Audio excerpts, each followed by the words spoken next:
Hey everybody, welcome back to another episode of whatever the hell we're doing. It's myself, it's Lewis Assman, it's Trevon Heath, and we're here to talk Raptors basketball after what has been a super busy couple of days.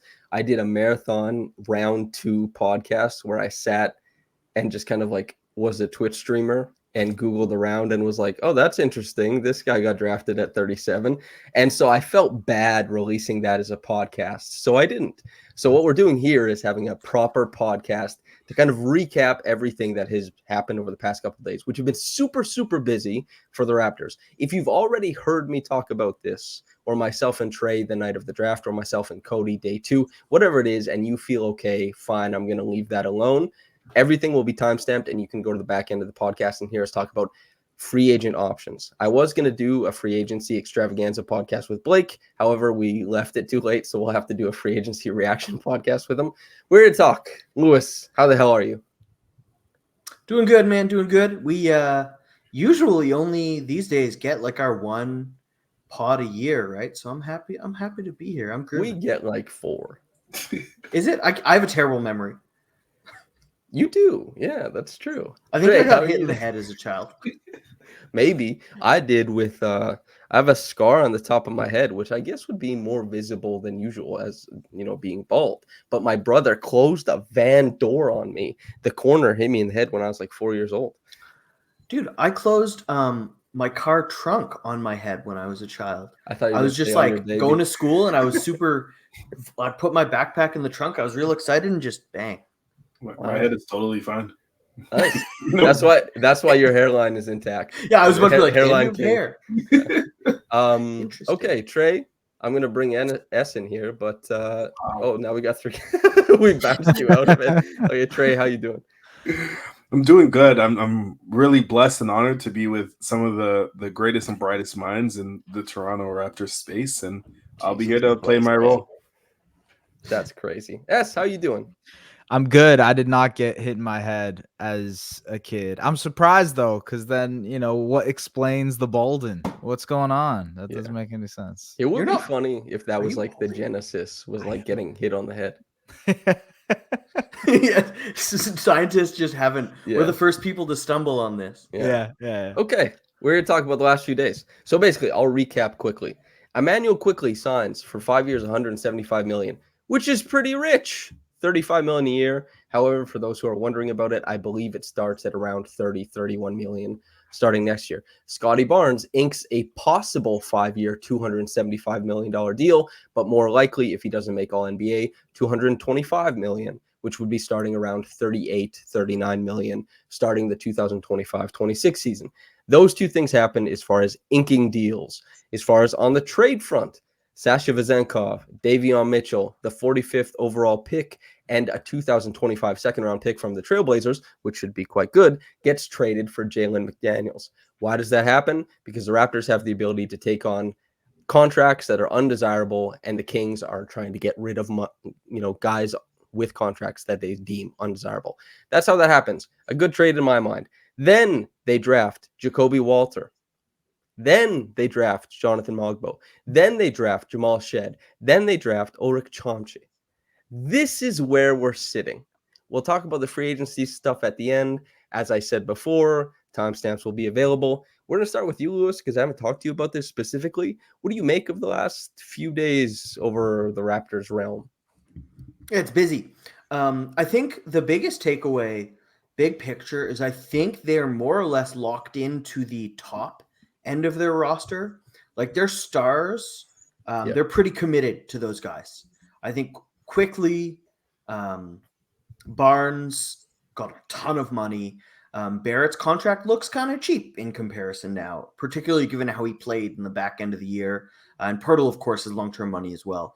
Like those guys, maybe they trade off of them, but that's a lot of money for those guys.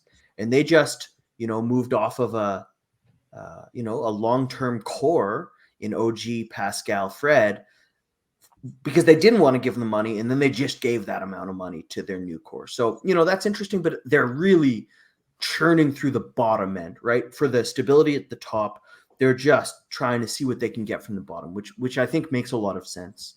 I think there's room for the top end of this roster to carry the bottom, and they're paid like it.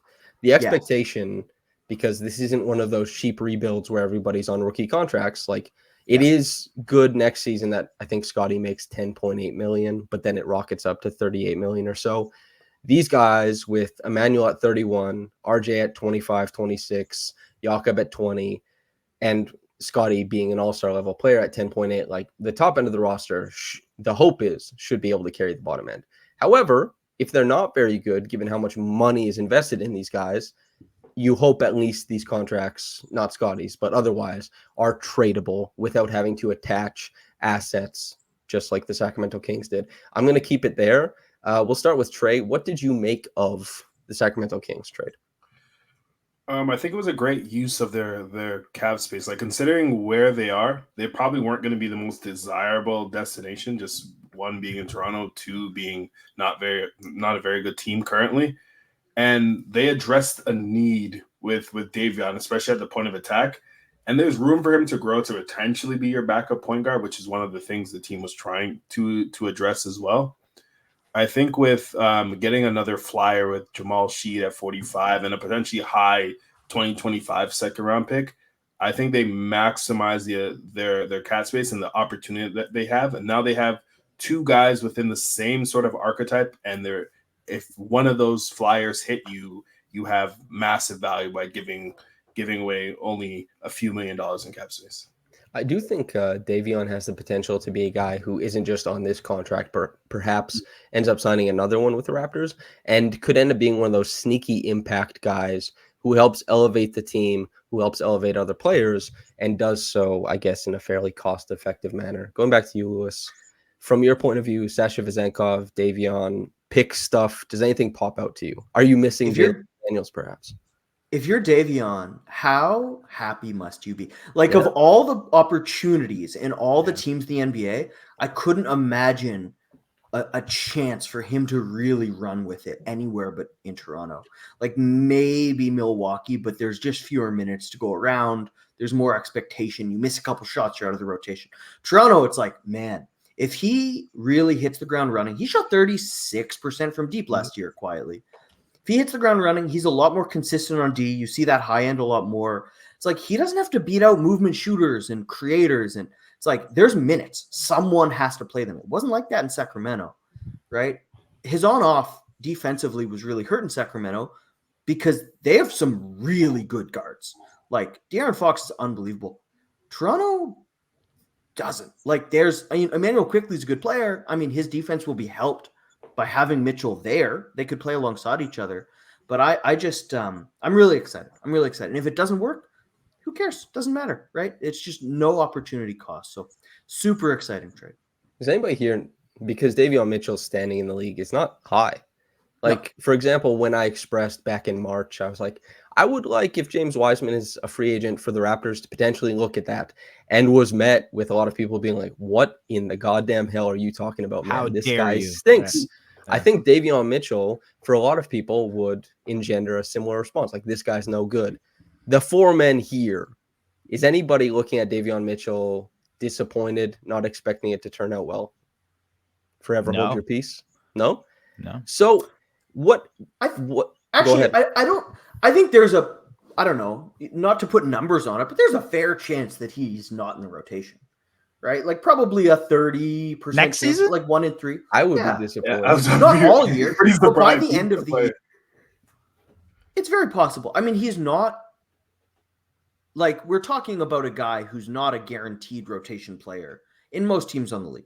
Yeah. You know, like I just said, there's a lot of opportunity. That's for him and a lot of other guys, right? So maybe he takes it, maybe he doesn't. But let's not assume he's going to be like a 2,000-minute player. He may very well start out getting those minutes, not do well, and they go somewhere else. That's a possibility. I don't think it's likely, but that's definitely a possibility. I guess, and that's probably a more comfortable situation than, you know, the powers that be made a decision on Chris Boucher, who's still on the roster at 10.8 million now with a descending contract. But they were saying, like, or well, the Raptors put him in a position where they're paying a guy around 11, 12 million a year to not play. At least if Davion doesn't hit, it's more like 6. If Sasha Vezenkov doesn't hit, it's more like 6. And at least with a former EuroLeague MVP who Grange reported that he was staying. There was a report from across the water that said he's headed out to Greece, I believe. I guess we'll see how that goes. Grange is our guy, so maybe we rock with him. Yes, sir. Yes. I'm not really sure how that shakes out, but two guys with certain NBA skills who need to round out other aspects of their game, or in Vezenkov's situation, maybe just get a little bit better at a couple things or find more comfortability. It's a decent swing. And I think that Portland second, I don't think Portland will be good. I think that's really good. We're going to swing it to US. Kind of give us your thoughts on the past couple of days. Man, it's been busy. I mean, there's just so much to track. I think they've done most of their work for this offseason this week. Like you guys said, I don't think they're going to be making any sort of massive swing in free agency, barring, like a new suitor for Bruce Brown, or maybe there's a team out there that is trying to vie for Bruce Brown. Like, I don't think there's anything major that's going to be happening to this team. So they've done it. Like, this is, for the most part, like you guys said, the core. I'm excited to see how the rookies get implemented into this, because I didn't expect 4 guys plus a two-way to kind of be thrown into this. was like, this draft is bad. We might just want 1. Then he got 4. Yeah. I mean, sorry. Yeah. You're right. That it's weird. Press conference, he said straight up, he was like, I don't think we want 4 rookies from this draft class to be on our team next year. That's not making a guess at their desires. He said that. Yeah. And then someone asked him, I don't remember who it was. Someone asked Bobby Webster after they drafted 4 guys. They're like, hey, so about that. And he was just like, we found guys we liked, I guess. And, that's fair. That's part of the draft process, right? It's like you find they're the people that you bullshitting the enjoy, same way so many people are. They're doing highlight scouting. They're like, we've been tracking this guy since, he finished high school. It's like, oh, you watched his 1 year of college. I hope so. Wow, Trey, on the whole, thoughts? Let's finish there before we get to, I guess, prospect talk. Yeah, I think overall they're taking the right approach. I think with the money that you committed to the core, you need to take continual flyers on these like cheap level retreads on prospects, and ideally hitting on some guys in free agency that show more, that have the ability to show potential. I think one of the big reasons why Dallas, for example, a team that was fledgling within the play-in, makes the finals, is they hit on a couple guys. They hit on Derek Jones Jr., getting stuff like that. OKC hitting on Aaron Wiggins. That's occupying minutes for them. It's those wins around the margin that they didn't do well during the Pascal era that it looks like they're trying to approach it that way with Scottie, which I think is important. And with the new CBA, it's the new way you have to approach things. Yeah. Actually, before we move on to prospect talk, I think it would be good to just kind of hammer home on both Scottie and Emmanuel signing, see how we feel about that. The quick stuff on Scottie, and I don't expect anybody will feel differently, without a doubt will be worth 25% of the cap. The expectation almost should be that he will make that look cheap, and that's good and fun to be excited about. A lot of the best teams are built around guys who just don't get paid as much as they should because it's a salary cap sport. And LeBron James for years was worth 30% of the cap, despite giving you like 70% of a team's value, both on and off the court, right? That's good. However, when I looked into the numbers before Emmanuel Quickley signed, I came away expecting a 4-year, $110 million signing. And some people thought that might be expensive.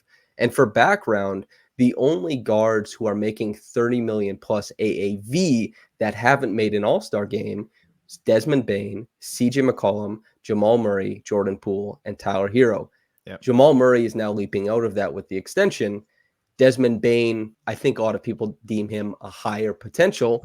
And then you're looking at CJ McCollum, Tyler Hero, Jordan Poole. The big jump to 5 years, $175 million. Is everyone pleased and happy that they have their point guard of the future? Again, forever hold your peace, etc. I mean, he obviously has a lot that he has to work on. But I think the Raptors are betting on him working on those things. I think they probably, but I mean, clearly they're betting on him working, adding those things. Look, you guys know it just as I do, the finishing, the live dribble stuff, being able to make plays, like all of that is part of what they hope he can grow and get better at. But at the same time, I think given where the cap situation is at, like 25% AAV, but actually about 21% considering where the thing starts, doesn't sound as crazy as saying $35 million a year. So I don't know. It's sort of a language thing in terms of using the percentage of the cap versus the dollars, because if you look at it, even next season, Scottie and IQ will only be making about 45%, excuse me, of the no, actually 47%. right. But that's not even next year, because next year Scottie's only at 10. So actually 25, 2025, 26, yeah. Yeah, right. So that doesn't seem too crazy to me for two guys who, one is supposed to be, you know, eventually an all-NBA type of player, and then the other who should be a starting point guard for you. I don't think that sounds crazy to me, but feel free to disagree. I know how they like now. I risk coming away being like kind of a jackass here, because it's not truly this comparison, but how, you know, it's like Kobe scored 81 and they're like Kobe and this guy combined for whatever, lumping Immanuel Quickley into the percentage of the cap that Scottie occupies. I'm like, I feel like you're giving that's very comfy for. But even if you were to take it away, like even if you just say IQ makes 21% of the cap next year, it goes down from 21 to whatever. I don't think that's that crazy. I'll frame it like that's this, what lead guards get paid. I'll frame it like this. Raptors fans hated Fred VanVleet when he was making like 18% of the cap. And they're like, why did we give this guy money? So I'm kind of like. Raptors fans hated Fred VanVleet for being a starting point guard. And if that's the. This is what I'm saying. Yeah. Immanuel Quickley is going to get paid about average for starting point guards. Like when it all settles down. Right now, I think. Yeah. So exactly. And like give 2 or 3 more years, a couple more guys get their contracts. It'll be on the like maybe 16th or 17th. So I think it's on one hand, it's normal, right? He's your starting point guard. You pay him like one. On the other hand, this is your team. You just paid them. He better be what you think he is. Yeah. We're gonna go back to Trey because you've been giggling and smiling. I need the takes. I personally, this is. Well, it's clear. It's the biggest gamble that they've taken with a contract. To give him five years of that sort of value is a big leap of faith of what they're going to. And I understand the thought process with the new TV deal coming in and the CBA kicking in, but that is the same thought process also that got Timothy Mozgov and Luol Deng paid as well. This guy. like believing and paying Immanuel Quickley is completely fine, but you're paying for future projection. So you need him to improve and provide plus value. So that means his defense needs to be what it was advertised. From a playmaking perspective, he's got to be able to run pick and roll at efficient rate and hit better reads outside of just a Jakob roll. And the shooting needs to get to where it was advertised as well. Like the way he played post All-Star break, there's flashes of that. We just need to see it over a full year. I'm personally nervous because it's 5 years and it has the opportunity to, but one, look cheap if he does take a leap because you have him under contract for 5 years. But then also, if he doesn't get to where you are, you also have him for 5 years under that number. What leap would make you guys satisfied? Sorry, Samson. Like, what leap would make you guys satisfied on the front? That's what all-stars get paid. Yeah, that's an all-star contract. There's needs to be fringe. I would say when I was looking at the numbers. I wasn't looking at point guards because again, Davion is on this team, Shead is on this team. Not that, as we said, they may not swing anything, but Immanuel Quickley is the type of defender at the point guard position that you might feel more comfortable playing him as a combo sometimes, right? Guards who make over 30 million most of the time are all-stars, and a very handsome amount of them are all NBA players. Immanuel Quickley, to be in the majority of the guys, will have to make like significant leaps in his game. And why I think this is different than what we've been seeing is it's maybe the closest to Pascal's contract extension, which came after he won Most Improved Player. And it came before 2019-20, I believe, right? Yeah. Yes. And he signed a max extension. Yeah. And he did it at an older age, just like Immanuel Quickley. After winning. And that was after winning, and it was and there were still questions like exactly. And it was on a team that had a bunch of winning. It was on a team that had a bunch of contracts and it didn't matter if they paid, you just keep the asset, right? That's what we're talking about. However, the Raptors mostly over the past however many years have been paying guys for the now. Mm-hmm. When OG got his extension was already like he was getting paid for the now, and it was a total steal. Fred VanVleet, most of the extensions he signed with the Raptors, as far as you look at impact and money stuff, he out-earned his extensions, or he gave more value than his extensions. He outplayed. Scottie Not is an all-star in year 3, and it's a no-brainer extension. Emmanuel Quickley exists in the place where it's like he has to improve to start making these numbers look good, and it would be hard to make this look cheap. That doesn't mean it's not going to happen, but it's just a different contract than the Raptors have been signing, and especially since it came on the back of the OG Anunoby trade. It's interesting. There's a lot of stuff to like with Emmanuel Quickley. He's one of the best shooters in the world. He has great touch. He has an okay live dribble. He makes decent reads as a playmaker. We're looking for a bunch of things to pop off. Anybody have thoughts about Emmanuel Quickley before we get to prospects, I guess? I think No, you. I like the cross talking because otherwise it's not just me like pointing, being like I think from an impact perspective, he doesn't need to make All-Star game for me, but he needs to be in consideration, and that's like Jamal Murray, which is that's tough, man. You need a historic playoff run. That's tough.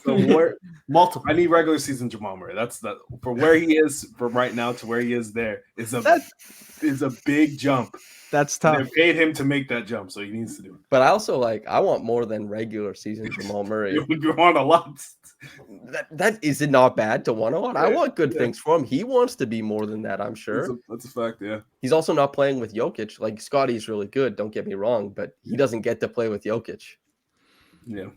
You know what's funny? I remember when RJ Barrett signed his deal with the Knicks, there was a lot of this talk from Knicks fans being like, well, we're paying him for what he'll eventually be.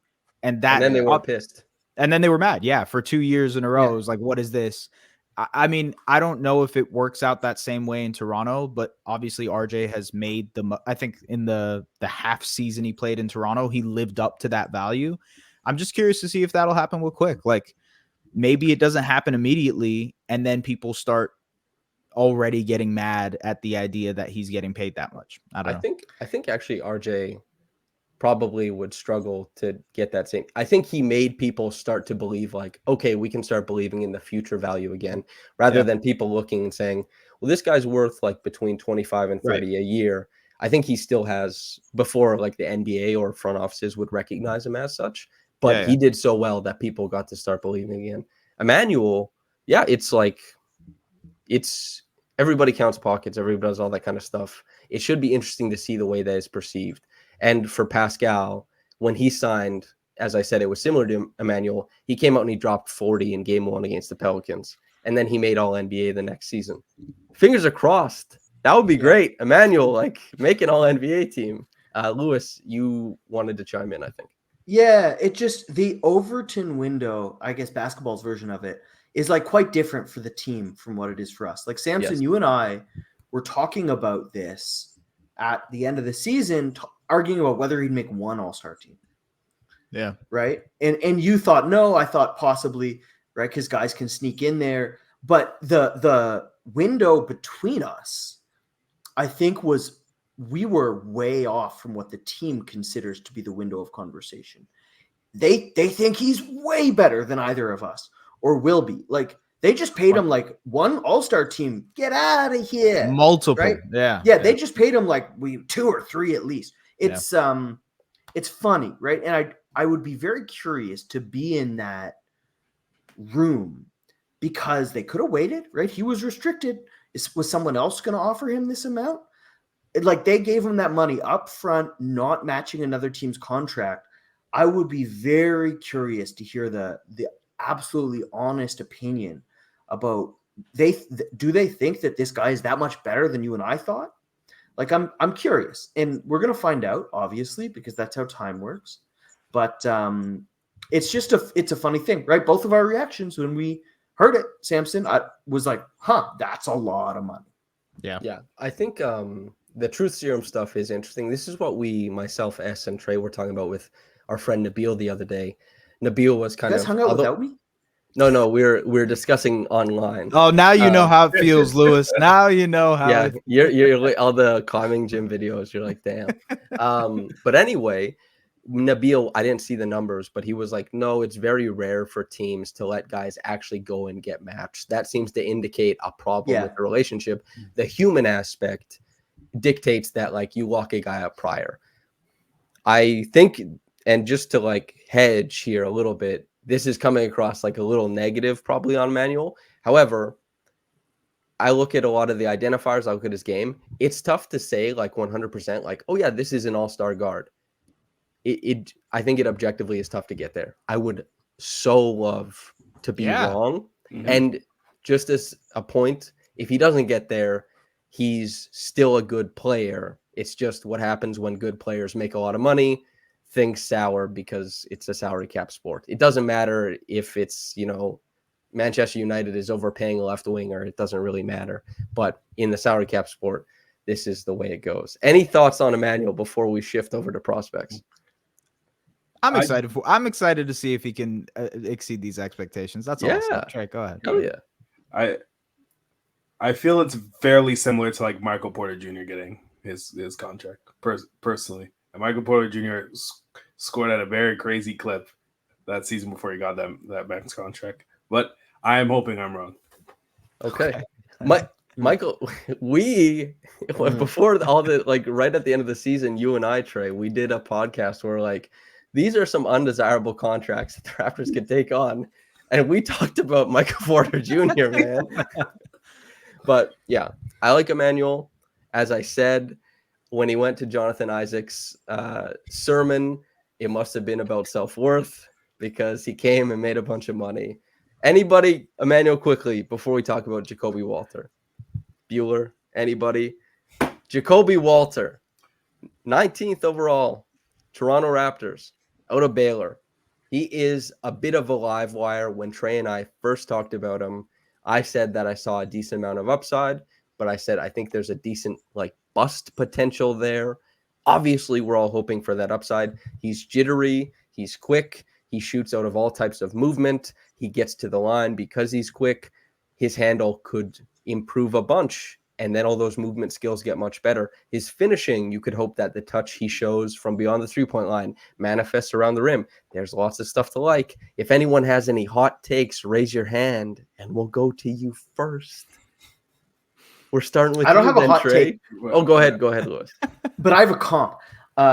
Just purely aesthetics. I love it, Lewis. No, it's not. It's not a player comp. It's an aesthetic. His jumper, just the appearance of his jumper, looks like Buddy Hield's jumper. Just the release, the way it comes off his hand, it looks like Buddy Hield's jumper.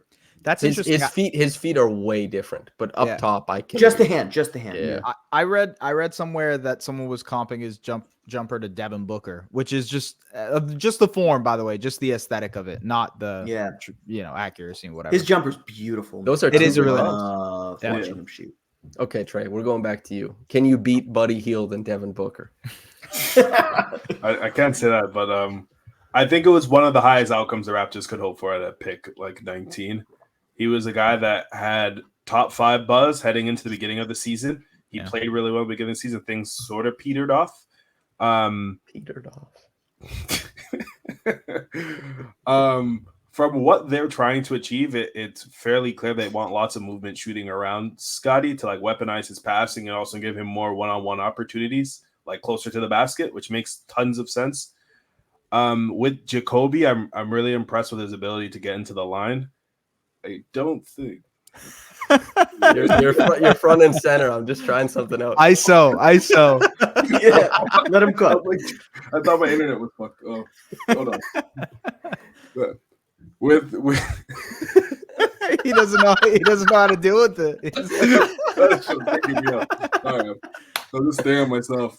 With Jacoby, I really like his ability to get to the rim. That's something that's really hard to teach, and it shows that he has plus athleticism.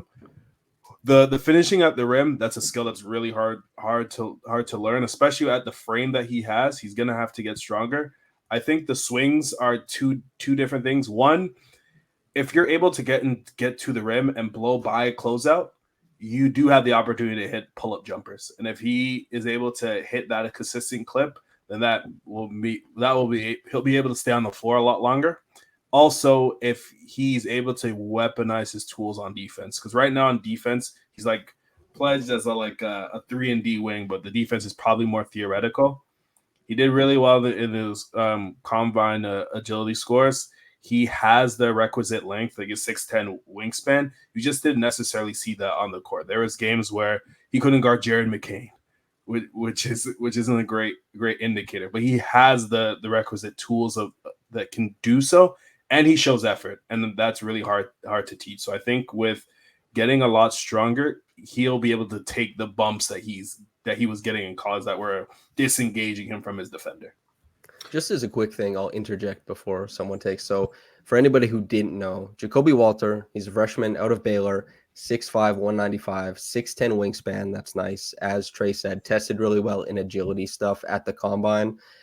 He takes a ton of threes. He gets to the free throw line a lot. 14.5 points, 4.4 rebounds, 1.4 assists. The ugly stuff, 37% from the field. But I don't have the numbers on hand. Hopefully everyone can trust me. He tested out or rated as one of the best players on drives in college. He was really, really efficient, especially attacking closeouts. Speaks to the athleticism, the decisiveness. Lewis, you looked like you had a word. Yeah, I just wanted to build off of what you said there, Trey. Finishing's not the only good thing you can do in the paint. I think it's way easier to learn how to do something good when you get in the paint than it is to learn how to get into the paint. And yes, it's not easy to become a much better finisher.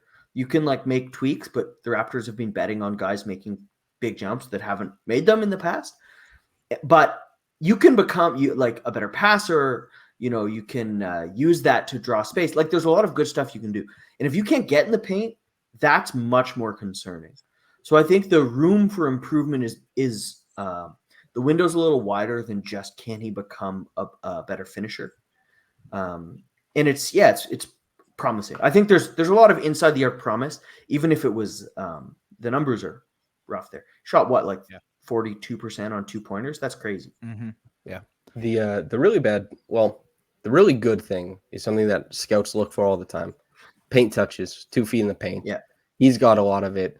And also not being afraid of contact, going to the rim with aggression, getting into bodies with aggression, getting to the line. A lot of guys over the course of NBA history who were a little bit more slight, and they're not the most efficient, they're able to save their efficiency with their ability to get to the line. And even if Jacoby doesn't improve at everything and not everything manifests like the excellent touch or getting 2 feet and learning to wiggle and swivel and making plays from 2 feet, like another way to make the paint touches count, if he's still able to get to the line, there's a bunch of good things happening here. But 37% is ugly. It is what it is. And that's why there's a bust factor here. He's slight. He's not efficient. We see guys like that struggle all the time. However, that is also an archetype that puts on weight, puts on strength, and pops the hell off. Esfandiar, your thoughts on Jacoby?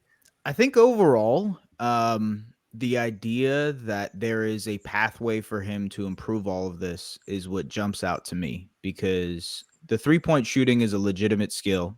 And if on day one he starts hitting his shots on a 3-point deprived team, there will be room for minutes, and there will be room for all of these skills to grow and develop in their own natural way. So we'll see what happens with the rest of it. But similar to Grady last year, where they sort of threw him in, hello, ISO, what's going on? See, this is how you embrace it, Trey. This is how you leave. This is a pro. So you embrace it by just finishing your sentence. Act like you've been there before. I'm sorry. You're right. When like Grady last year, right? He was able to, at the beginning, didn't make his shots. So they were like, go back to the G League, start hitting your jumpers, work on that jumper and get it back. And then once he came back, he was able to leverage the shooting into focusing on other stuff, the off the bounce game, the defensive side of the ball, working on that side. I think that is a huge way that Jacoby can get some minutes early, especially for a team that is likely going to be bad. And so there's going to be so much room for him to mess up, especially on the defensive side, where the feet are not very, very good. It's just like very. I know you guys said he's tested well on the agility stuff, but I watched some I'm not gonna say I watched some film, but like I was just watching some stuff, and man, he gets burned all the time. And so I just wonder if it's like him gauging the aggressiveness and figuring out spacing and all that stuff on the defensive end. But I don't know. That's the one side I'm curious to see if like the tangible potential, or sorry, the potential becomes the tangible on that side. I don't know. That's kind of what Trey was addressing. Like, it's theoretical. This guy moves well. Yeah. He gets to spots. He's quick. And then even sometimes when you see him get to spots, guys who are stronger can still get the angle they desire. He's just getting pushed towards the rim. He's losing the driving angle war that a guy like Drew Holiday almost never loses, for example. Not that he's expected to be Drew, but just an example. A quick thing I want to say, there's some animals when you show themselves in a mirror, they're just like, oh. I feel like that's the like study I get to do when I put everybody in the solo thing. Any thoughts on Jacoby before we get out of here, Lewis? I'm so excited for Jacoby and Grady minutes together. Yeah. Like, they're going to lose a lot of those minutes, right? The defense is going to be a problem. But man, them, doing corner exchanges, or like if Grady's in one corner and runs like a pin down and Jacoby fills in running the baseline behind him, they're going to create some real driving lanes for Scottie. Like, they're going to hit some triples. It's going to be fun. There's going to be a lot of do you guys remember, I don't know if this is a thing that other people did in like summer camp or when you were kids, like tying little weaving little bracelets with like little plastic things. Man, the interweaving of their cuts is gonna be just joyous to watch. That brings up something that I really, really like, is that the Raptors have built a team, I think, that coalesces quite well. When we think of Grady, Jacoby, Quickley, those are three guys who can hover, dart, and make themselves useful to space for guys who bring a ton of driving prowess to the floor. Yeah. Mostly RJ, and it's still a little bit theoretical with Scottie, but with Scottie, we've seen the start of it, and we really wonder what that looks like at the outcome of it, because he could be such a powerful driving force. And also, hope is that these guys are put together in a way with Darko's system that it's not just reads that they're making, but this is constant action. This is exactly what Darko wanted when he talked about so long ago. We want to make the defense guard multiple actions. That doesn't mean that you're driving, kicking, and they're guarding two actions. It means that there's a weak off-ball action that they have to guard and attend to. It means that there's two things happening on the strong side. It means that all five guys are doing something. And I think that's really interesting. And I'm going to use that to segue, because a guy who can drive, who can finish, and who can make sense of that in that chaos, the hope is that's Jonathan Mogbo. I like the Jonathan Mogbo pick. I got lucky predicting that pick. However, there's a lot of stuff that is yet to be seen from Jonathan Mogbo. The big stuff is that he's quite short for the positions that he hopes to play. I think he's 6'6" without shoes, about 6'8" on the floor. Yeah, he has a plus wingspan. That's meaningful. I think he has really good movement skills, but not precious level like people want to quickly say. But he is very competent with his handle. He is explosive, especially for that position. Maybe not so much for the size, but he's stronger than his size. He's strong enough for the position. There's a lot of interweaving. Do we have any big Mogbo fans here that want to wax poetic? I love him. Man, I can't wait to see how he plays and how he fits into the system. I can just imagine some of the cutting actions, like him off ball. Yes, some of the high post delay stuff that they can run with him as the playmaker, but just the cutting ability, using that athleticism off ball is going to be exciting as hell. He is so good at jumping off of 2 feet. And so dunker spot stuff is like, boom, nice pass. He's going to be able to jump up over top. It's very exciting to see him, like, or just in general when the games come. I don't know how much playing time he's going to get. I would love to hear what you guys think about, like, how much run he actually gets. I bet 55% of the time he's up with the Raptors. 45% he's doing 905 stuff. I don't hate that. If he does better than that, I'm ecstatic, overjoyed. Oh yeah.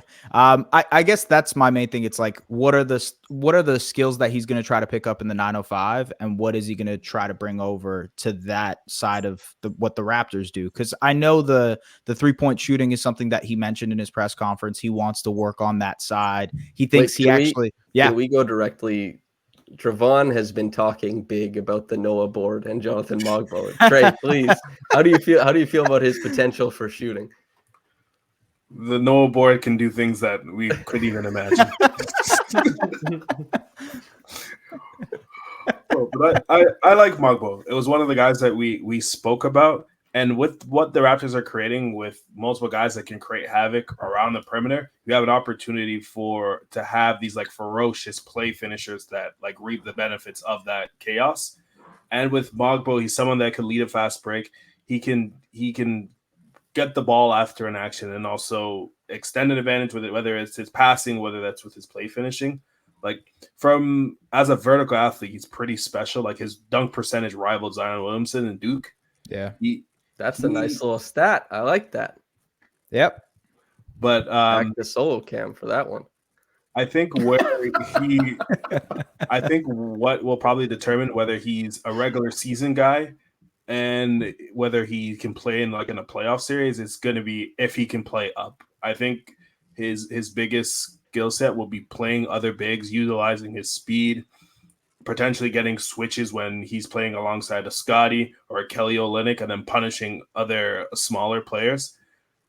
He doesn't need to be able to shoot in order to play. I think the defense is going to pop off. I think the play finishing is going to pop off. Also, whether he can hold his position, rebound well enough to stay on the court for a long period of time, I think will tell the tale. I think I agree with that. And that's kind of the sentiment that I was echoing the night of. It's standstill shooting is rarely ever swings something, especially low volume standstill shooting. It's more meaningful in the regular season, but especially in the playoffs, like teams sniff it out pretty quickly and they attack that. They're like, well, we'd love if Andre Roberson, who had like a better season than expected, we'd love to see him put up 9 because we're just warping the hell out of the floor. And if he puts up and he gets like 3 or 4, still good. If he hits 5, probably still okay. That's just the way teams go. So Mogbo, I'd love to see the jumper come around. As you said, the Noah board, it does things we can't even imagine. But more important than any of that, I want to see him bring the ruckus defensively. I want to see him finishing with dunks, and I want to see him moving with the ball in hand without getting poked and getting steps on bigs. That stuff, I think, is what makes him a player. That stuff is what makes him, I think, really interesting. And that stuff is what makes him, I think, particularly interesting next to Scottie and within Darko's system. Lewis, you've looked deeply into this system. You've looked sparingly at Mogbo so far, I presume. What do you make of the fit? No, I don't have anything to add about his actual game. I mean, you know, Trey, you're the expert at this point, right? Absolutely. Yeah. But what I would say is, like Davion Mitchell, there is space for what they think his game can be. The Raptors need huge wings. They need someone who can rebound outside of the center position. They need someone who can lock up, right? Who's plus wingspan, who gets steals. They just like all these things that he did really well in college. If he can do it at the NBA, there's minutes. There's an OG Anunoby sized hole, and Moneyball, we can recreate them in the aggregate. And Jonathan Mogbo is part of that aggregate, I reckon. I have a hot take. Yes. I'm curious to see how you guys feel. I think Mogbo has a chance to be the second best player on the Toronto Raptors within the next 4 years. It's a hot take. I said it was a hot take. So I said it was a hot take. I just want to square this. Yes. Take too hot. It is. It's probably I just too want to hot. square this properly. I want to contextualize it. Okay. Talk to me, man. Emmanuel Quickley in the next 4 years will be making about $37 million. Do you mean that John Mogbo is going to be better than the guy making that much money? So you expect like him to be an all-star on his rookie contract? Man, maybe I am being too He was highlight cool. pilled. He was cool, and I'm- you liked him. He was cool, yes, and you liked him. 100%, 100%. I've been watching highlights, and maybe I am too. You like, saw him spin away, too get caught into up. the light. Yeah, I'm too caught up. I just look at that stuff, and I'm like, man, this guy.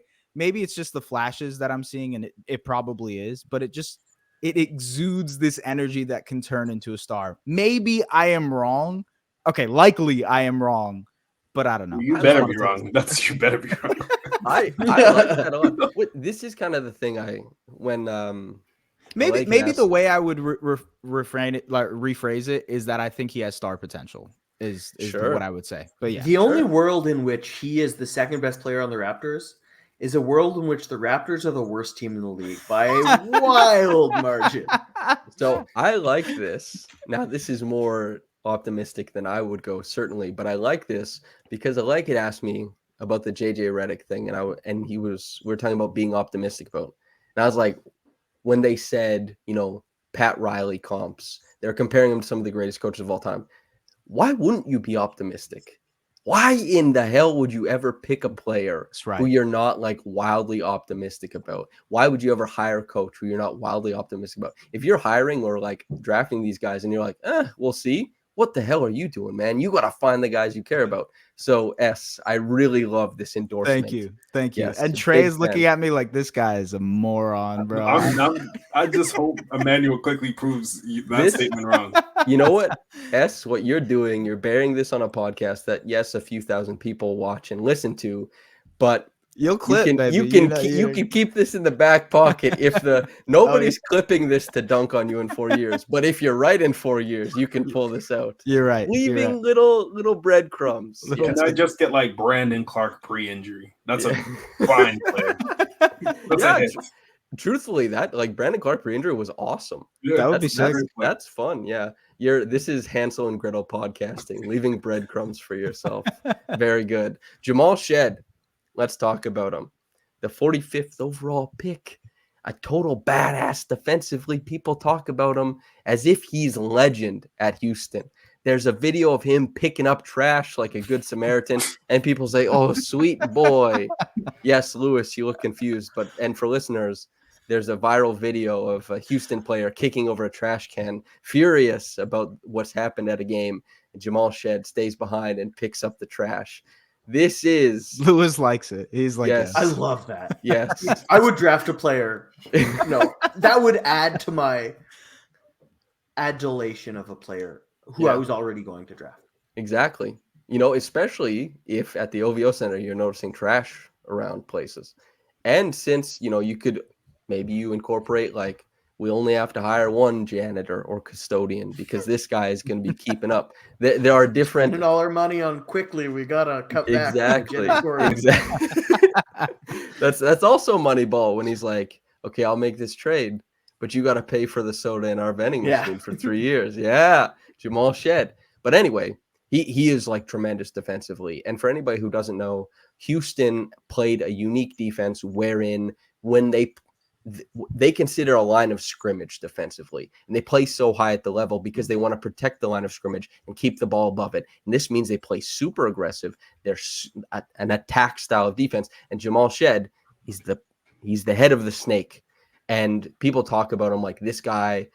It's not 2 or 3 efforts. It's 5 or 6. He's everywhere on the court. His court coverage for his size is tremendous. His on-ball punch is tremendous. He can corral people. He can get on people. He can lock them into one spot on the court. This is at the college level. He is a small guard, but that is a really fun thing. That doggedness is a really cool thing.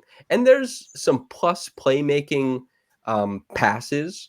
Now, I don't think it happened at maybe the ratio to mistakes that is perfect or that you'd really like. He's 41% from the field. He's 31% from 3. He's a senior out of Houston. Stuff to like. Is anybody raise your hand if you feel emotional about Jamal and you want to wax poetic? Trey, for the fans. Javon Heath, we keep going to you first. Like save us. I'll start with the positives. I think Shead is one of the best point of attack point guards that probably I've ever seen. Better than Davion, to be honest. Damn. He is so aggressive, and he was probably the best defensive player in college last season. And when he was off the court, Houston pretty much was non-existent. I don't think the offense is at an NBA level currently, but his defense is so special. And you have a potential hub with Scottie that if he develops a spot-up jumper, and that's Patrick Beverley right there, and that's a person that can stay on the court and play lots of minutes. I think his three-point shooting might not tell the entire story, just because we didn't really see him take any catch-and-shoot jumpers because he was their point guard and he was taking a lot of shots with difficulty. So I'm wondering that their bet is that if he was shooting a lot of these off-the-dribble jumpers at, I think he shot around 31% last season. Yeah. If those all turn into catch-and-shoot jumpers, maybe that's 35% in the NBA. And you have this plus defense that you can pair with a Grady, pair with a Scottie in 2 or 3 years from now, and you get a top 5 defense while having this requisite shooting around him that allows him to play. I'm gonna solo quickly. So I think a unique thing has happened, and we made the jokes about Masai saying he didn't want players in this draft and then drafting 4. Jamal Shead, I think, is a unique inflection point because the Raptors in the 905 there's a line of demarcation always to separate them, but they've not really been as adjacent in past years as they had prior. And so much so that they were taking on combo guards and being like, can we make you an ill-fitting point guard to try and make this roster down at the G League level make sense? And we haven't seen wins. We all clapped together. I won't solo for this one, but we clapped together and serenaded DeJounte Porter as he was throwing games.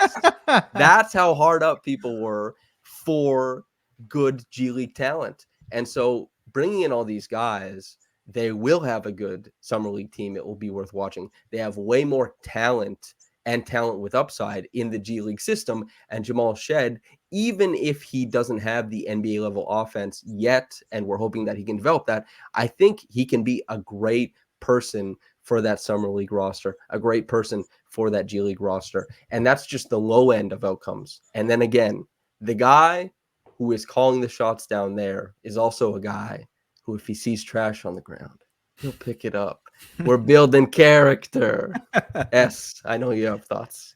I was just gonna say, man, you mentioned the summer league in 905, but a guy like that in practice, like I feel like he was gonna go 110% in practice. And we're really deep in the superlatives now. We're talking about practice players. But dude, like he's gonna grind you down in practice. He's gonna be full court against IQ. I think that helps. It translates somehow, some way. I don't know exactly what the science is behind that, but when you play against players who are, busting their ass every practice, I think it makes you a better player. Like it's about as simple as that. And then you have Davion and him who are like, we're going to come and lock you up. You're not scoring one single basket today at 12 o'clock at OVO Center. Like this is, I don't know. I would like to see the scrimmage where Quickley and Grady have to go up against Shead and Davion. Yeah.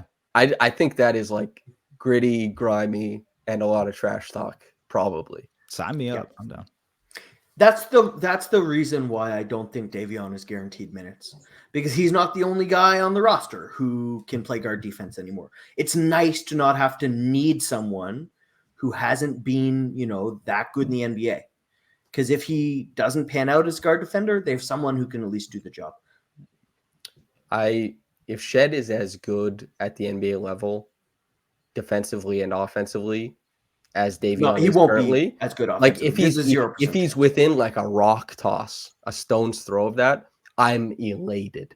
And even if he's there in like 1 year, elated. That would be very, very cool. And if Davion starts to like outpace expectations, even better. I feel better about Davion betting on that than I did about betting on Jalen McDaniels, for example. I feel better about betting on Davion than I did about Stanley Johnson, for example. These are just a couple things that my opinion doesn't mean much, but it's nice to feel good about like, oh, that could be interesting. Because the more I look into Davion, the more it makes sense. But the more I looked into Jalen or the more I looked into Stanley, I was like, I don't know exactly how this goes. 57th overall, Ulrich Chomche. When the Raptors draft somebody, what I will get is usually a handful of scouts will start reaching out to me to talk about a guy they really like. I didn't expect that really with the 57th overall pick. So much so, I had 2 people say that they think he's a top 10 player in this draft. Wow. One of them, well, I guess maybe they don't want to, but 2 people say top 10. Many people reached out saying they thought that the Raptors got like a top 30 pick at 57. I haven't seen enough to justify that stuff. Only scrimmages, really, only highlights here and there, and there's not a lot of stat line to talk about. But he's big, he's a talented mover, and 57th. They bought the pick for like $1 million, that they took out of the custodian toll, I suppose. If we're keeping this going. Trey, we're going back to you first, brother. What do you make of the 57th overall pick? I shed proverbial tears when they picked him. Was it because you're like, wow, the guys are tapped in because we were hearing about it the day prior? Hey. But I was really disappointed they didn't pick him at 45. I thought that the cost and the level of potential he has, like of the 4 players that they picked, he has the highest ceiling for sure. Wow.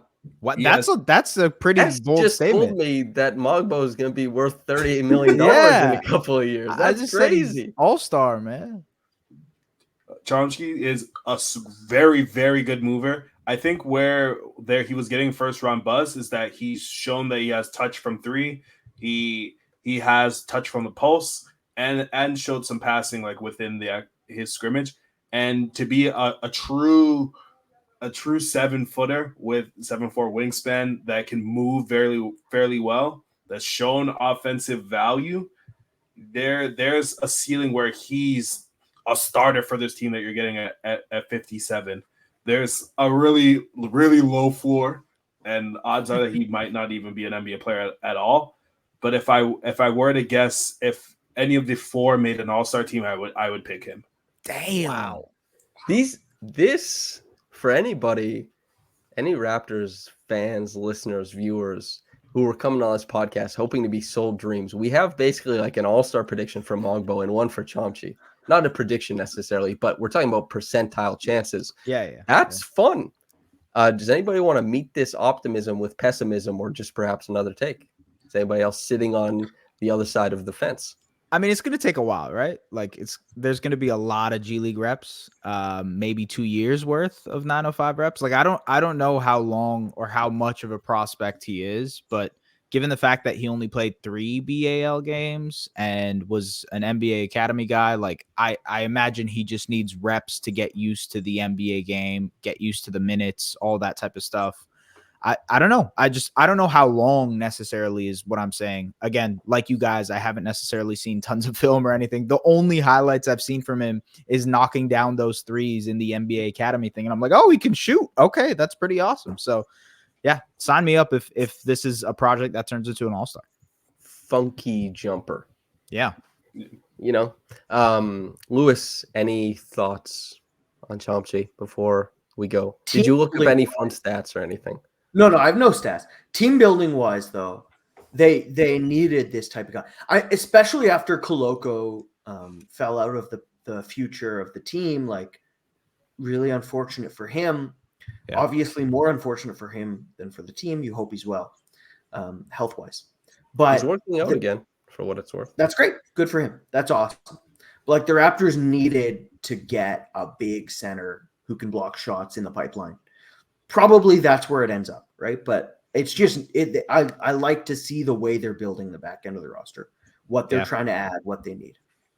It makes a lot of sense. Okay, and for anybody who's finished listening to this, I'll be doing the scouting report versions, like deep dives into each of these guys with scouts. I'll pick a scout for each guy, and we'll do video. We'll look through some stuff, and I'll have seen more of each player since then.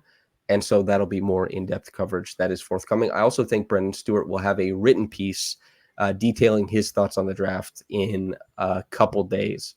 Tomorrow? We're going to move on to free agency. How do you guys feel about free agency? Before we talk numbers and all that kind of stuff, does anybody feel like they want the Raptors to perform like money magic and try and go after somebody?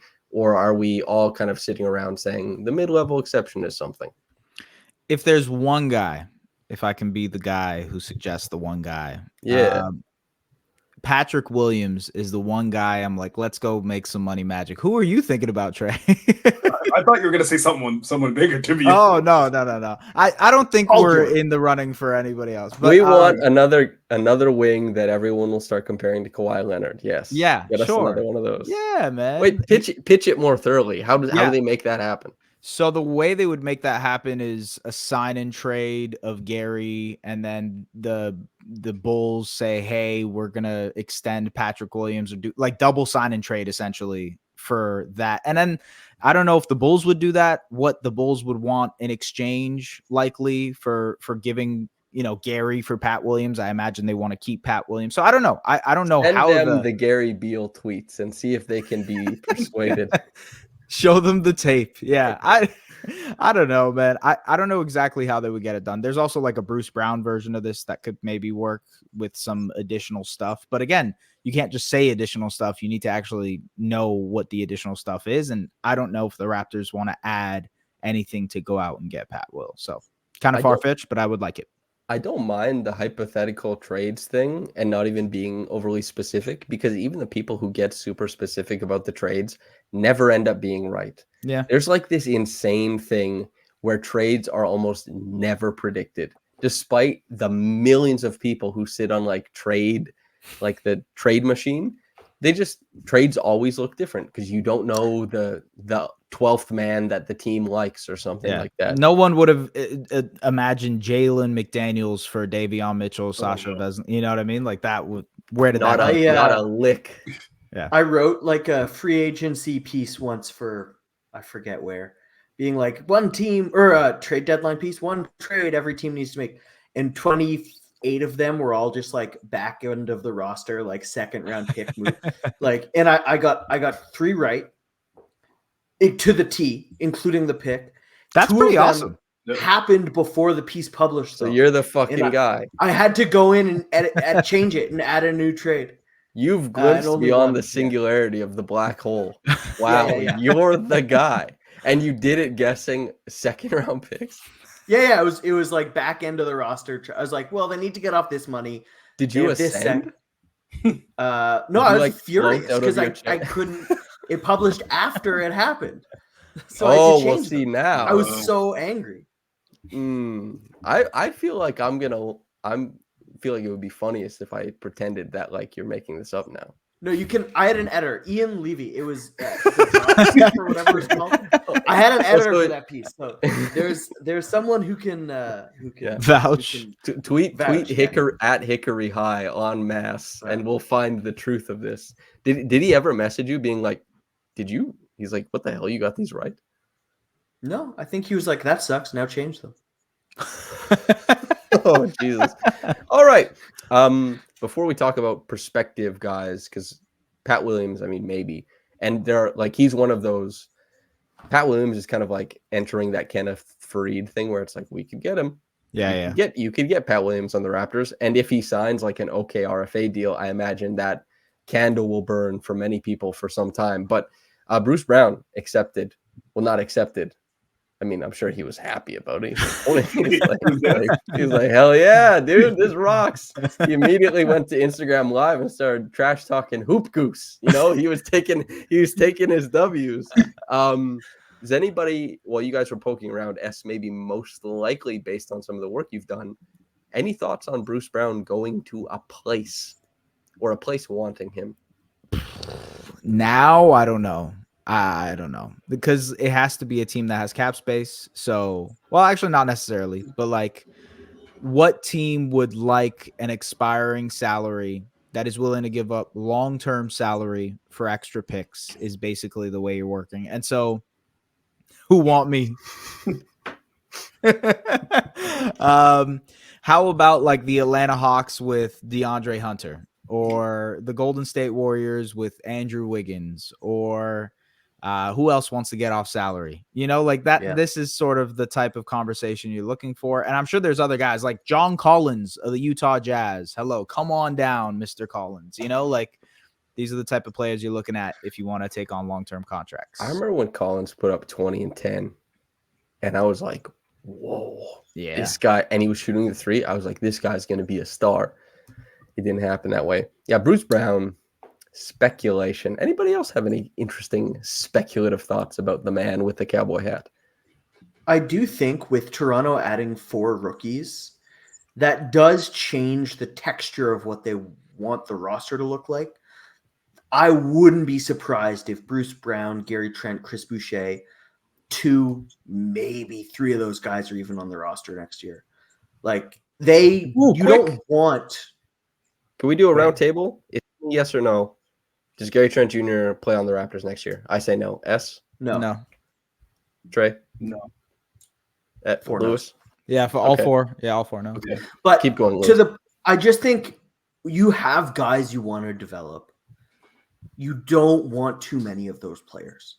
You can't invest development time on the court, which is the most important time you have, in too many guys. It's not feasible. It doesn't help them. You see that in a lot of places that can't dig out of the hole. And given that Toronto already has more rookies than they wanted, I wouldn't be surprised if they took a middling veteran like that just to sort of fill out what they want the roster Framework? to look like. Sure. Yeah, the framework of the roster to look like. I guess, yeah. It remains to be seen. Either way, Bruce, hell yeah to you, brother. 23 Money. millions. It hit the bank. That's wonderful. And the Raptors, even if nothing happens with Bruce, where else was that money going to go? And they can, if it comes to the trade deadline and their season has not gone the way they want to and they got to start stripping things down, it doesn't have to be sexy, but there's a version of Sasha Vezenkov, Davion Mitchell, et cetera, maybe once again.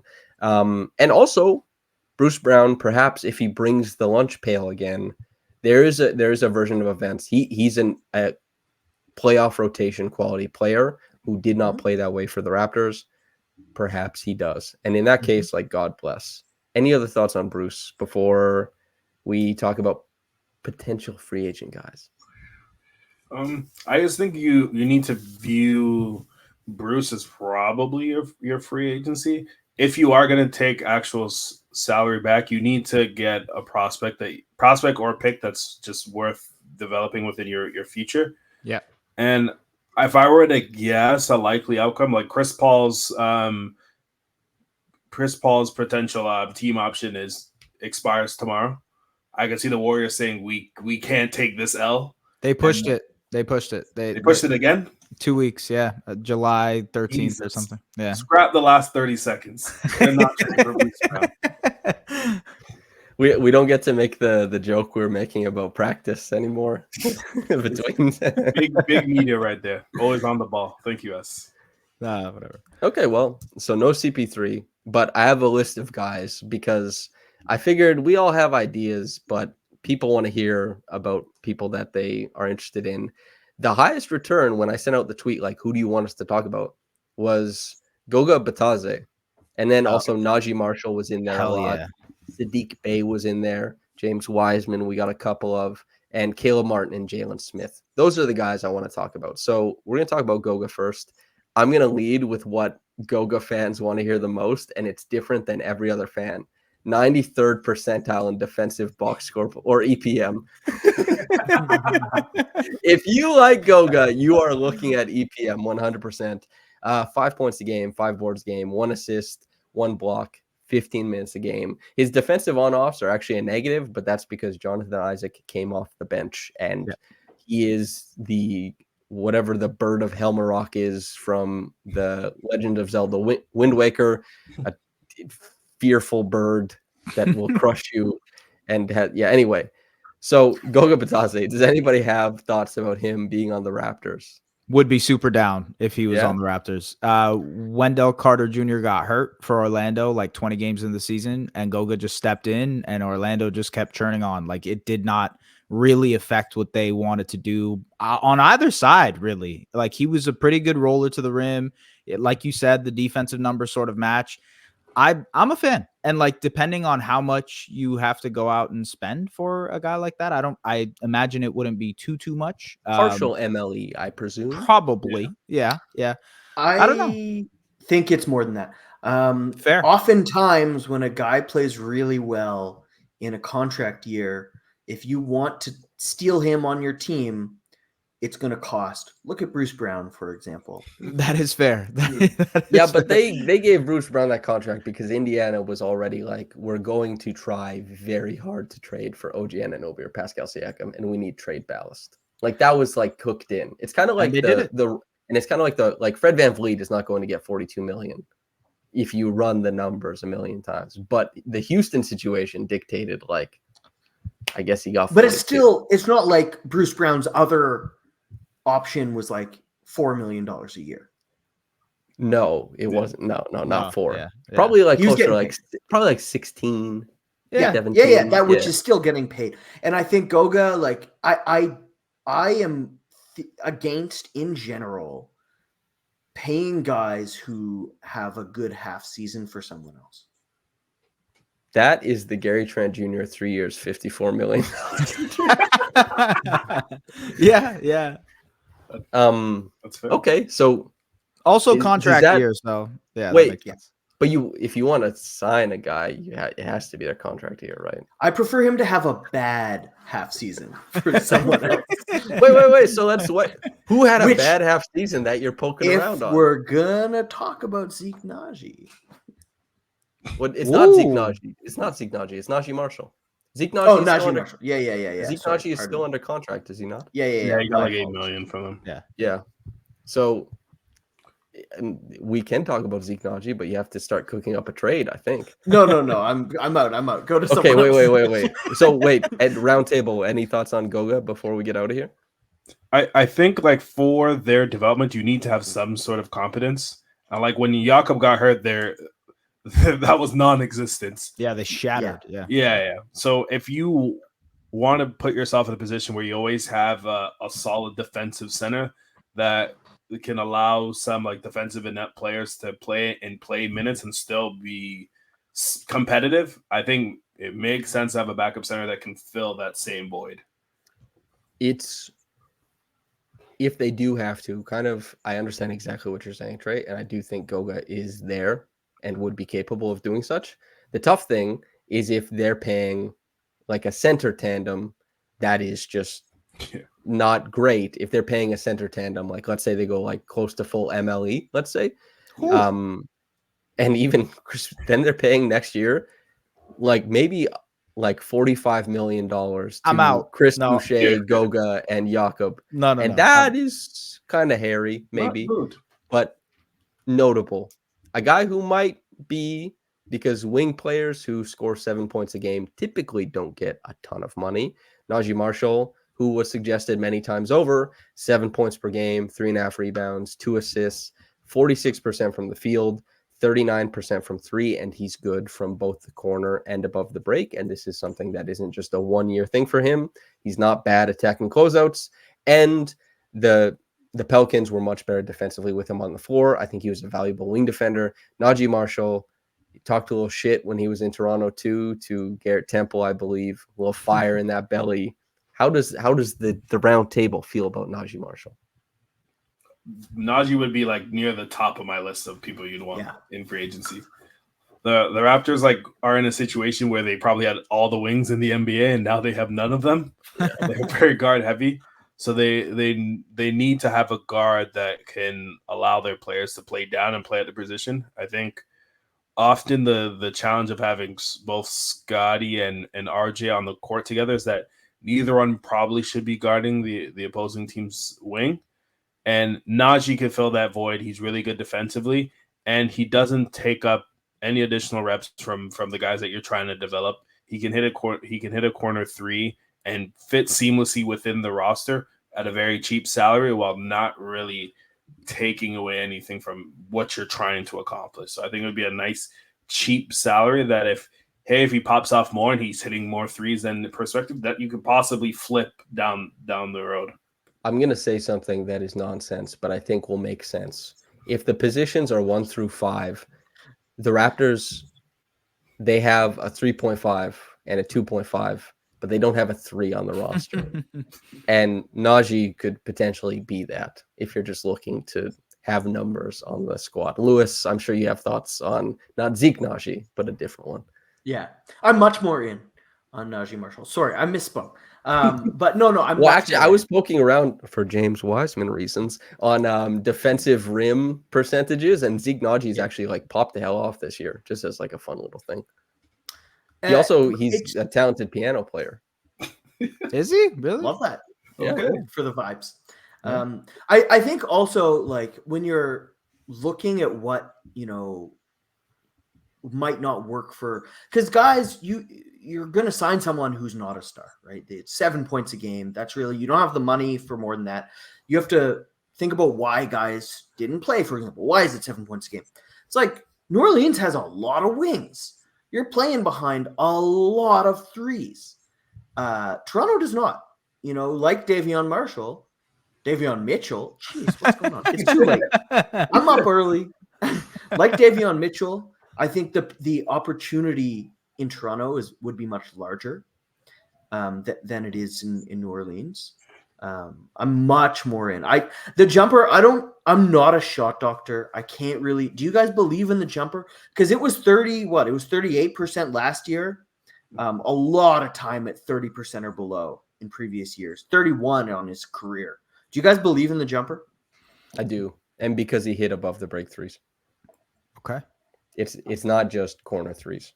I'll take a swing on John Solomons. Why not? Like, let's do it. That OKC game. Yeah. It's crazy, a regular season game. You say John Solomons, everybody thinks about a regular season game. The Thunder game, yeah. But wow. Yeah. Do we think we get outbid for Naji? Because I don't know how much he's gonna make. Maybe this is Twitter brain being like, oh, Naji's gonna be I don't know. I have no idea what his value is around the league. Once upon a time, and I let Twitter trick me once, but Jalen Noel was gonna make a handsome chunk of change, Yeah. Naji is still a guy who scores 7 points a game. Like, it could be that he prefers a different situation for similar money. Right. But as far as being outbid, I would be surprised if there's a bidding war. But Lewis does bring up an excellent point about there's Dyson Daniels, Trey Murphy, Zion. There's just a glut of guys. No more Dyson. No. But I'm saying this is last year. Oh, right. Yeah, historically, Dyson was part of it. There were a bunch of factors, meaning that Naji was losing some minutes that he probably on merit should have had, but development is there. And there might be more room for New Orleans to be actually, we'd like to bring him back.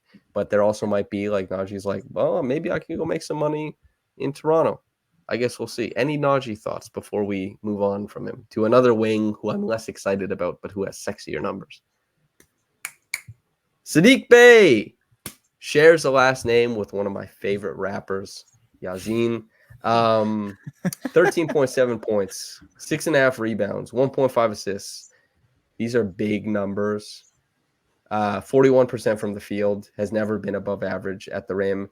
31% from three last year, but is 35% over the course of his career. Is a guy, it's not just corner threes. He will let it go above the break. He has high volume above the break. He can shoot the three. However, defensively, there's a lot of questions, and this guy's a black hole of sorts.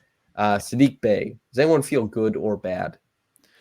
I just want to reference that he averaged nearly 3 offensive rebounds last year, which is just nuts. He was crash from the corner bonanza. He did it all the time. The man really wants the ball. The man loves the basketball. That's all I have to say. That's all I want to add. That he's. I would much rather the team bring back Bruce Brown, and play Bruce Brown than sign Saddiq Bey. Yeah, he stinks. Okay, next. I'm not sure this one makes a ton of sense for the Raptors. However, I just think there's a better player here than public consensus. There's a lot of ugly in his charts, But what James Wiseman does is he protects the rim well. He forces misses there, and he makes shots at the rim. There's a lot of in between that can get better. There's a history of him allowing a higher percent of makes in the short mid range because he doesn't play the in between very well. He has to figure out how to fit on the floor. But those two pillars, blocking shots, changing shots, and the other one, dunking shots, those are big pillars. He has size. He has plus athleticism at the position. There's stuff. 7% worse at the rim. Players shot within 6 feet against him this year. 7 points per game, 5 boards, 1 assist, half a block, 17 minutes. He himself shot 76% at the rim. It's James Wiseman. Is anybody on that Jimmy Wise train? Looking around. It's worth a flyer. I wouldn't be upset. Yeah. Like he has requisite skills that like would help the Raptors, like especially defending the rim with a lot of their main minute guys that struggle at the point of attack. It makes sense that someone has to protect the rim, but he's just one of those players where like he will continue to get NBA opportunities because his tools are just outrageous, and there is the potential that Hassan Whiteside was out of the NBA, and one day it just finally clicked and he became a max contract player. It clicked for like 683 days and then unclicked. But he was still okay. Yeah. He was passable with size. Yeah, he was a decent NBA guy. Partially because he earned a reputation that started to shift the floor around him a little bit. The Overton window. I don't want to naysay, but if I'm James Wiseman, I do wonder to what extent Toronto would be the best landing spot. Because the Heat are really really good. Yeah, that makes. How many minutes are you going to get with Scottie Barnes? Probably not a lot. And if not, who else is going to get you the Rocky? Like, who's going to make those shots for you? I'm not so sure. Like, he's not Jakob Poeltl on the roll. Like, that footwork, catching 15 feet away and turning it into a layup, that's not James Wiseman. And I don't see his finishing being optimized by Quickley, by Davion Mitchell, by RJ Barrett. Toronto, I think, would love to have him on a minimum contract. I don't see why Wiseman and his agent would think the same. Yeah, that's exactly my thinking. And not to mention, Precious can be savvy on the roll at times. Precious can start to pop when he gets to play in space and play in an aggressive defense. However, Precious had a tough time inputting himself into the hub aspects of Darko's offense. And the Precious corollary proves that whatever big does come in will have to step into that role in some form or fashion. And I don't think that's the strength of Wiseman's. Wiseman, I think there's room. I think for Wiseman, there's room that he could be a guy who fits in Miami or fits in Dallas. And there's like other guys creating things. But I think Wiseman, the potential for him to be better than what he's getting paid, I think is quite high. And it takes big. It would just be cool to be the team that saved James Wiseman's career. Can you imagine being like, oh man, the Raptors development system? There would be a group of 17 sickos who would like have an altar for the Toronto Raptors in their home. Yes, that's quite correct. Anybody, I think so. It seems like pro James overall, but the fit is kind of clunky. Is that the big takeaway here? Trey, you want to take a little isolation on James? Any thoughts? Big Jim is cool. Big Jim. Yeah.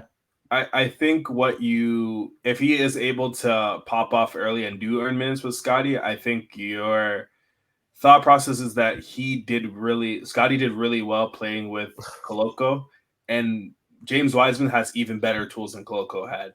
He's one of the quickest bigs, as our good friend James Wu says, getting up and down the floor, and the Raptors were best playing in transition. I reckon. So if he can become that vertical threat on a fast break, I could see it potentially working from there, and potentially like a bench lineup. But overall, like I just can't imagine him grabbing the ball from like mid post and making decisions. Yeah. I think just from like the messy point of view, I also think it would be really funny the same way where you and I poke fun because there's like the guys who when Steph Curry hits a three, they're like, well, it's because James Wiseman ran the lane and sunk the defense. I would love to see the James Wiseman like militant group versus the Scottie Barnes militant group. I think that would be really funny. And they'd both go very hard for it. We're going to stay with you, Trey, because it's a guy we've talked about before. It's a guy I know you like. It's Caleb Martin at 10 points per game, 4 boards, 2 assists, 43% from the field, 35% from three, and again, a good above the break shooter, a guy who has been pretty good in the playoffs, is maybe a 16-game player, more than 82. Caleb Martin, thoughts? I don't like with taking on Bruce Brown. I don't think they can afford him now, but if he was able to, if we were able to get him on the full MLE, it would be a home run, A+ offseason. I think what the Raptors really struggled, especially in like the dog days where you guys had to watch Jameis Ramsey play minutes, is that like we were watching Jonte throw games. But look, Darko obviously can manifest some advantages. You saw that with the offense he has, but you still need guys that can put the ball on the floor and create. And we watch dribble handoff after dribble handoff after dribble handoff over and over again. Caleb is a guy that can put the ball on the floor. He can create within a pinch, and he's played within an offense where there is some motion, and he's able to extend those advantages and score.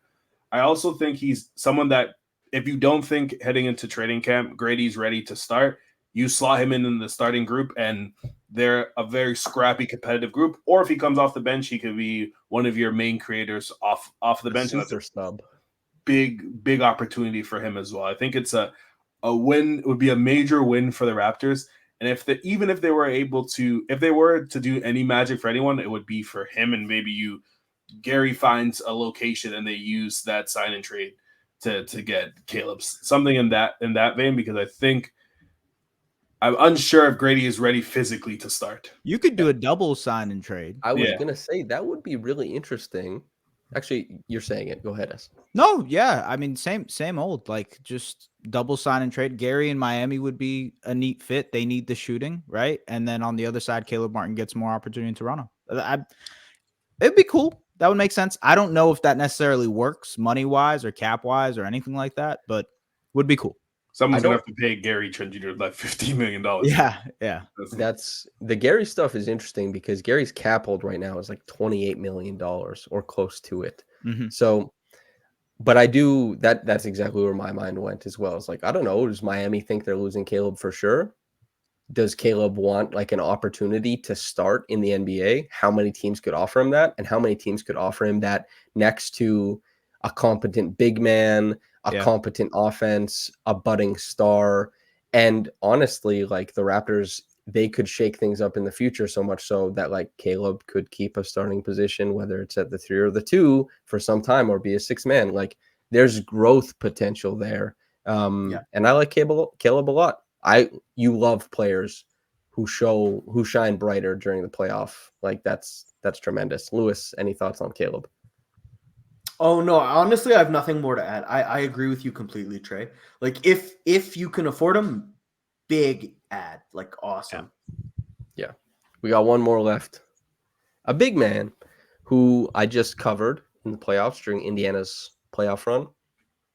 Didn't cover a lot of Jalen Smith. 10 points per game, 5 boards, 1 assist, 59% from the field.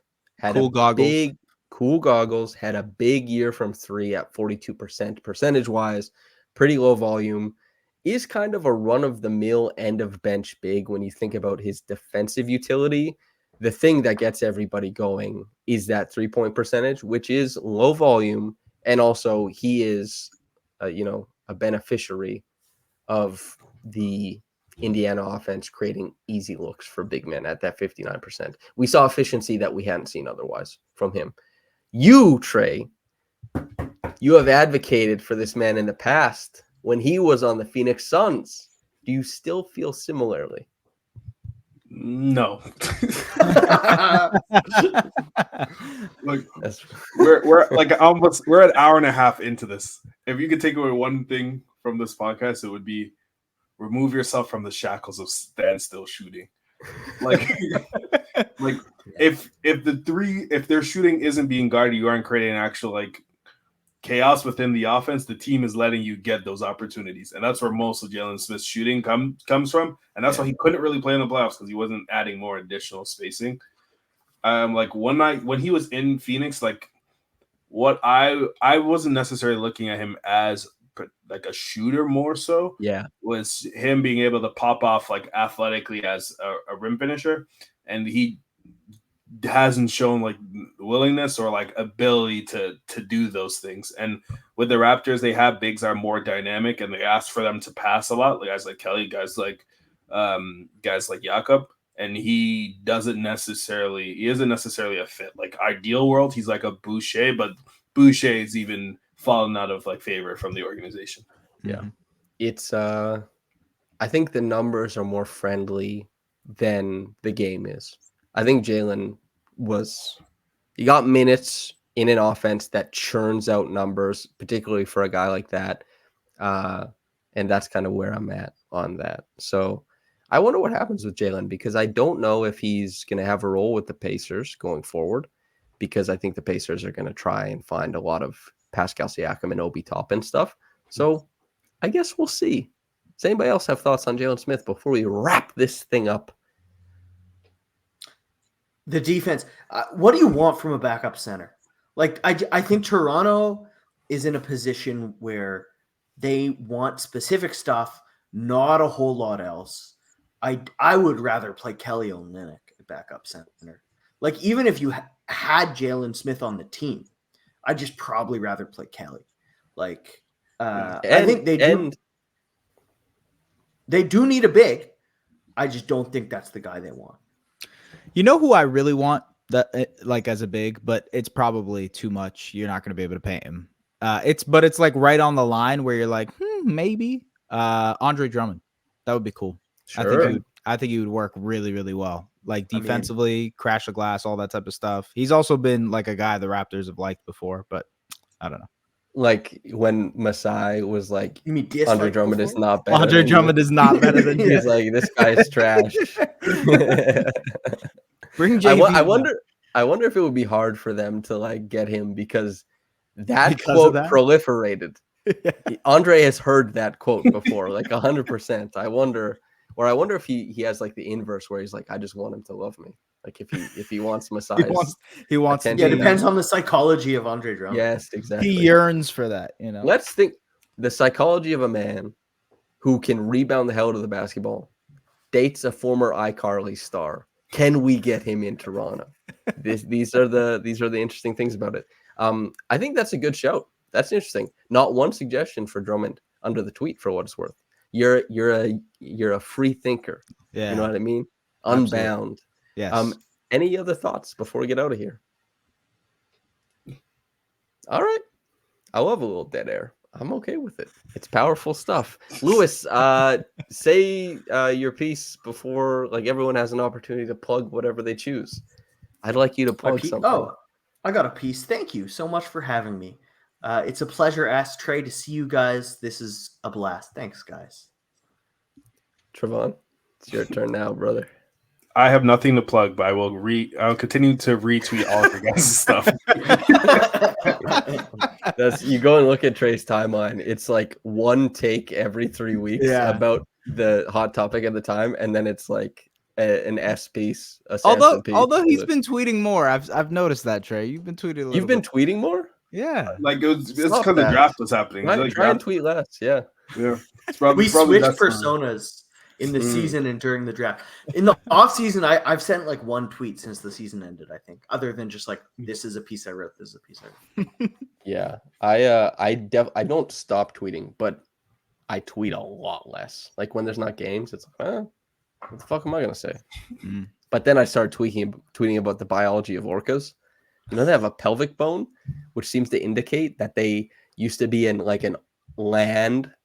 They would be like on land. It's not like a wolf, obviously. There's a lot of documented creatures that have evolved multiple times. They were land animals, became sea animals, went back to land. There's a lot of that. That's actually fairly regular. Okay, well, so anyway, the orca is this massive You can mammal in the survive in water, one, by and the it way. has a pelvic bone. Okay, so it was walking around, didn't like sludge around. It was walking.